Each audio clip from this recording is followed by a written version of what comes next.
Hello and welcome back to my YouTube channel. Today we are going to learn how to blow the flute. Now this can be quite tricky, so I'm going to try and give you some hints and tips on how to make this a little bit easier to practice at home.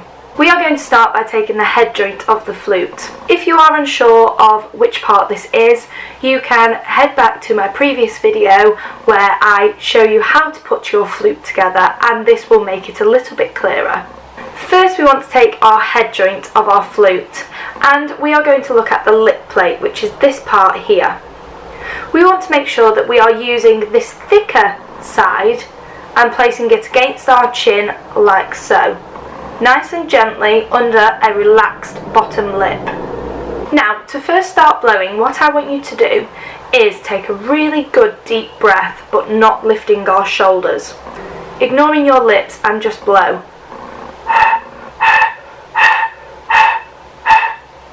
Our lips want to be nice and relaxed, and we want to make sure that we're not putting too much pressure on our chin with the head joint.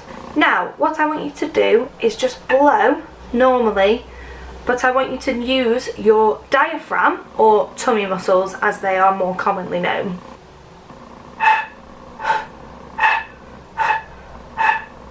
So we are getting some airy sound. This won't be the flute sound that you're used to, but this helps us to get our air going and our breathing and use our tummy muscles to push the air through the flute. We want to blow across the embouchure hole, not really moving our lips and keeping them nice and relaxed.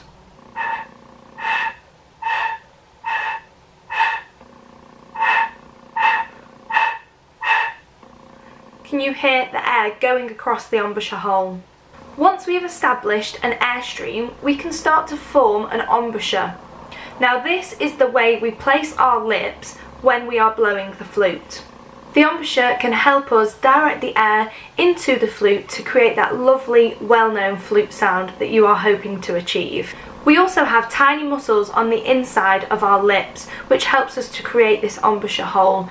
We only want to use the muscles on the inside of the lips and not the whole lip like you do when you whistle. We just want to use the tiny muscles on the inside. Sometimes it can help by imagining you've got a teeny tiny polo mint sat between your bottom and top lip, and this is where you want to push the air through to help create that flute sound. If you are still struggling to get a flute sound, then you can use your top lip to direct the air slightly into the embouchure hole, like so.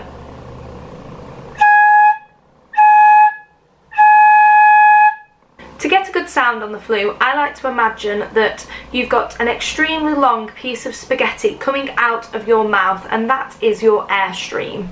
Now, some exercises you can do to help get a really consistent airstream and sound on your flute head joint would be to play long notes such as minims or semi-breathes, and practice this every day for a short 5 minutes or so.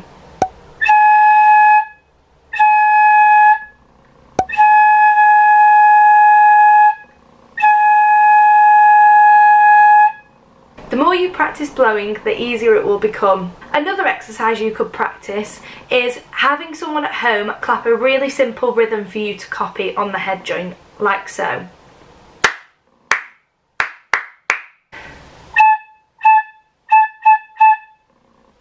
Then you can move on to building your flute and starting your first music book. Blowing the head joint of the flute can be quite tricky, so please don't be disheartened if it takes you a few weeks to get to grips with the airstream and the positioning of the mouthpiece. Some people find it really easy, and some people it's a bit more challenging for, and they've got to really practice it. After a few weeks of blowing practice, I would recommend starting with this book, and it's called Abracadabra Flute, and I use the 3rd edition. You can buy it off Amazon, anywhere on Google pretty much. If you find it, it's about £10 roughly, and it's a really good place to start when you are learning the flute. On the first page it points out the first few notes and the notation that you will need to know to start to read music. The only thing I would say about this book is that the fingerings for the notes are quite confusing, so sometimes it can help to Google a flute fingering chart, because this one doesn't show all of the keys on the flute and can be quite confusing for someone of a younger age. Other books that I recommend and some other practice tips are in my lockdown music practice guide, which will be linked down below, and you can go on free of charge, have a look through it. There's lots of resources, all musical related activities that you can do at home. This guide isn't just for a pupil, it's also for parents to understand how to practice with your child. Thank you for watching today's video, and I hope you've enjoyed.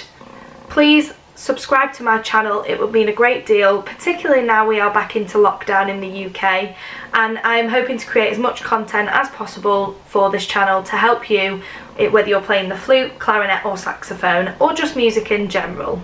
I'll see you here for the next video.